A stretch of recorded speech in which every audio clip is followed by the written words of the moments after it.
कुकू के पापा, मैं और कुकू नदी पर पानी पीने जा रहे हैं। मैं घर पर ही हूँ। आप जल्दी आ जाना और अपना ध्यान रखना। कुकू अपनी मम्मा के साथ नदी पर चला जाता है। मम्मा, क्या आप भी अपनी मम्मा के साथ इसी नदी पर आया करती थी? हाँ कुकू, मेरे बेटे, मैं भी अपनी मम्मा के साथ इसी नदी पर आया करती थी जब मैं बहुत छोटी थी। वो सामने जो पेड़ है ना, मैं अपनी मम्मा के साथ उस पेड़ के नीचे बैठकर खेला करती थी। क्या आपकी मम्मा आपसे प्यार करती थी? बहुत बहुत ज्यादा। मेरी मम्मा मुझे बहुत प्यार करती थी। जितना प्यार आप मुझसे करती हैं, क्या उससे भी ज्यादा? नहीं, उससे थोड़ा कम, क्योंकि मैं अपने कुकू से बहुत प्यार करती हूँ। कुकू, जैसे आप मुझसे हर रोज नदी पर आकर सवाल करते हो, ऐसे ही मैं अपनी मम्मा से सवाल किया करती थी। वो माँ बेटा बैठे ऐसे बातें कर रहे थे और एक दूसरे में खुशियाँ बांट रहे थे कि अचानक पीछे से एक चील आती है और कुकू को अपने मजबूत पंजों में उठाकर वहाँ से भाग जाती है। मम्मा चिड़िया को मौका ही नहीं मिलता कि वो कुछ करे, वो तो रोने लग जाती है। मेरा कुकू, मेरे कुकू को बचाए कोई। वो जालिम चील मेरे बेटे को उठाकर ले गई है। वो मार देगी मेरे बेटे को। फिर वो जल्दी से वापस अपने घर के लिए उड़ती है। वो उठा ले गई कुकू के पापा। वो जालिम चील हमारे कुकू को उठाकर ले गई। वो मार देगी हमारे कुकू को। क्या? ये क्या हो गया? मेरा बेटा, मैं बचा लूंगा अपने बेटे को। आप शांत हो जाए रानो। वो चील अभी हमारे कुकू को नहीं खाएगी, क्योंकि मेरे पिताजी बताया करते थे कि चीलें अपना शिकार रात को खाती हैं। अब क्या करें हम? वो चील तो बहुत शक्तिशाली है। चलो हम दूसरे पक्षियों के पास जाते हैं और कोई योजना बनाते हैं। फिर वो दोनों पति पत्नी कबूतर के पास जाते हैं। ये तो बहुत बुरा हुआ, परंतु आप घबराए ना। हम सब मिलकर किसी न किसी तरह अपने कुकू को उस चील से आजाद करवा लेंगे। अब हमें क्या करना होगा? कालू कव्वे और गोरी कव्वी के पास जाते हैं। अब तो वही कोई ना कोई उपाय बताएंगे। मुझे विश्वास है कालू कव्वा और गोरी जरूर कुछ करेंगे। वो सब फिर से उड़ते हैं और कालू और गोरी के घर जाते हैं। कौवा और कव्वी अपने घर के बाहर ही बैठे हुए थे। गोरी बहन, मेरे कुकू को बचा ले, मेरा बेटा खा जाएगी वो चील। क्या क्या कुकू को चील उठा कर ले गई है? हाँ गोरी, अब हमें जल्द कुछ ना कुछ करना होगा। अगर देर हो गई तो वो चील कुकू को खा जाएगी। कालू, मेरा साथ दें। आज उसने मेरा बेटा उठाया है, कल वो किसी और का भी उठा सकती है। वो चील बूढ़ी जरूर है, परंतु वो इतनी शक्तिशाली है कि हम सब मिलकर भी उसका मुकाबला नहीं कर सकते। क्यों नहीं कर सकते? सब चलो मेरे साथ। मैं चोटी पकड़ती हूँ जाकर उस बूढ़ी चील की। मैं छोड़ूंगी नहीं उसे। नहीं गोरी, वो चील है, कालू कौवा नहीं है जो तुमसे डर जाएगा। मैंने योजना बना ली है, हमें क्या करना है। आप सब मेरा यही इंतजार करें, मैं जाता हूँ चील के पास।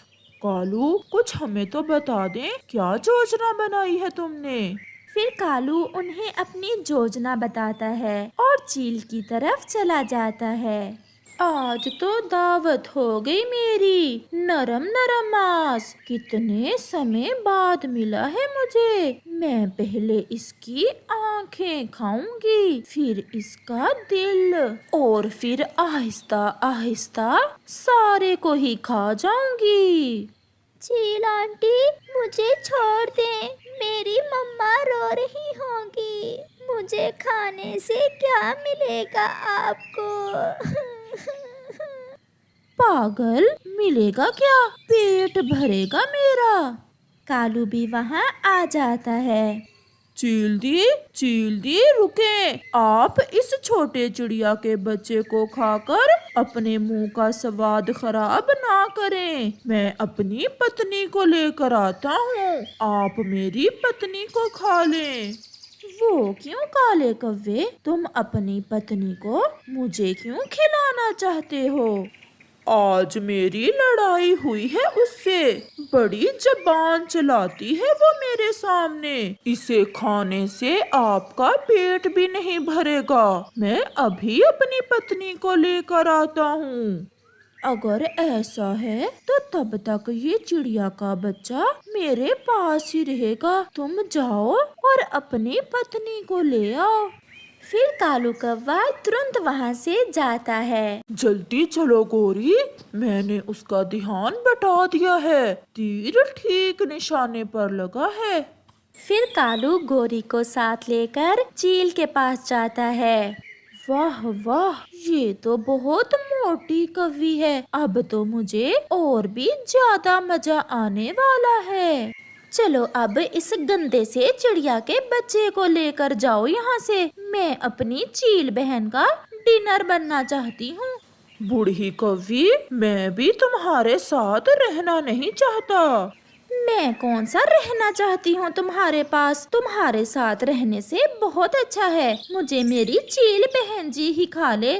फिर कालू कौवा कुकू को साथ लेकर वहाँ से चला जाता है। चील बहन जी, आप सबसे पहले मुझे कहाँ से खाना शुरू करेंगी? तुम ही बता दो, आज तुम्हारी ही इच्छा चलेगी। फिर अपनी योजना के अनुसार कबूतर वहाँ आ जाता है। अरे अरे चील दी, ये क्या? इस काली कव्वी को ना खाना, इसे खाने से तो आपका रंग काला हो जाएगा। ये जितनी बाहर से काली है उतनी ही अंदर से भी काली है। तो फिर क्या मैं तुम्हें खा लूं मोटे कबूतर? चल भाग यहाँ से कबूतर कहीं के। मुझे अपनी चील बहन जी का डिनर बनने से कोई नहीं रोक सकता। चील दी, इसकी बातों में ना आए। मेरी पत्नी लूसी बहुत मोटी ताजी है और उसका रंग भी सफेद है। मैं अभी उसे लेकर आता हूँ, फिर आप दोनों को देखकर ही फैसला करना कि आप दोनों में से किसको खाएंगी। ऐसे ही रात भी हो जाती है। कबूतर, तुमने तो मुझे कंफ्यूजन में डाल दिया है, भूख भी लगी हुई है। जाओ अब जल्दी से लाओ अपनी पत्नी को, मैं भी तो देखूं कितनी मोटी ताजी है तुम्हारी पत्नी। फिर कबूतर तुरंत वहाँ से जाता है और लूसी को अपने साथ ले आता है। लूसी को देखकर तो चील के मुंह में पानी आ जाता है। ये तो सच में बहुत मोटी ताजी है और रंग भी सफेद है। तो क्या चील दी, अब आप मुझे नहीं खाएंगी? ना ना, क्या पता तुम्हें खाने से सच में मैं काली हो जाऊं। फिर कबूतर और गोरी वहाँ से थोड़ी दूर जाकर छुप जाते हैं। चील दी रुकें, अभी ना मुझे खाना, चांद को निकल लेने दें। अब क्या है? वो क्यों? बात ये है चील बहन, एक बार ना मेरे पेट में एक कांटा चला गया था। कहीं ऐसा ना हो कि वो कांटा आपके चुभ जाए। मुझे अच्छा नहीं लगेगा जब आपके कांटा चुभेगा। जहाँ इतना इंतजार किया, थोड़ा और कर लेती हूँ। जब तक चांद नहीं निकलता थोड़ा सो लेती हूँ। फिर चील को नींद आ जाती है और वो गहरी नींद सो जाती है। जैसे ही चील सोती है, दूसरे पक्षी भी वहाँ आ जाते हैं और सब मिलकर चील का घोंसला उठाते हैं और जाकर नदी में फेंक देते हैं, जहाँ वो बूढ़ी चील डूबकर मर जाती है। वो सब बहुत खुश थे क्योंकि उन्होंने मिलकर काम किया था और उन्होंने चिड़िया के बच्चे को बचा लिया था और चील अपने लालच के कारण अंजाम को पहुँच चुकी थी। अरे लूसी, आप इतने खराब मौसम में घर से क्यों निकल पड़ी? आसमान पर बहुत गहरे बादल आए हुए हैं और तुम्हारा अंडा भी घर में अकेला होगा। लेकिन लूसी तो जोरों से रोना शुरू कर देती है। चिड़िया, तुम्हें क्या बताऊं, मैं कितनी मजबूरी में घर से निकली हूँ। मैंने बहुत बर्दाश्त कर लिया, लेकिन आज तो मेरे पति ने हद ही कर दी। अपने लफंगे दोस्त उल्लू को ही घर भेज दिया। आपको तो पता है वो उल्लू कितना बड़ा बदमाश है। जंगल में सभी लड़की पक्षियां उससे तंग हैं और मेरे पति ने उसी के हाथ मुझे संदेश भिजवाया कि वो आज रात घर नहीं आएगा, अपने दोस्तों के साथ पार्टी करेगा। अब आप ही बताएं, मैं घर में कैसे अकेली रह सकती हूँ। ये जमाना है जवान लड़की पक्षी का घर में अकेले रहने का। ये कबूतर भैया पहले तो ऐसा नहीं था, लेकिन जब से उसने कालू के साथ दोस्ती की है तब से कबूतर भी कालू जैसा ही हो गया है। ये कालू तो ना जाने कितने पक्षियों के घर बर्बाद करेगा। लेकिन लूसी, तुम्हें अपने अंडे को अकेला नहीं छोड़ना चाहिए था। बाहर बरसात शुरू होने ही वाली है। आप ऐसा करो, जाओ, मैं भी अभी आपके पीछे आती हूँ। मैं कबूतर को ढूंढने में आपकी मदद करूँगी। फिर लूसी कबूतरी वहाँ से चली जाती है। लूसी अभी चिड़िया के घर से निकली ही थी कि बरसात भी शुरू हो जाती है। लूसी कबूतरी उड़ती उड़ती नदी की तरफ जाती है। वहाँ कबूतर बैठा हुआ था। बरसात के मौसम में तन्हाई के आलम में मैं घर से निकल आया, बोतल भी उठा लाया।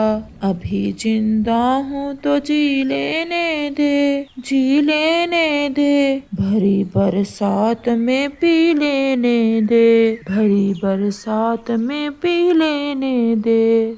पति जी, कुछ शर्म करें, मुझे घर में अकेला छोड़कर खुद यहाँ पी रहे हो। अब तो आप पिता बनने वाले हो। आप उस कालू कौवे से दोस्ती छोड़ दें, वो तो अपना घर नहीं बसा सका, आपका क्या बसने देगा।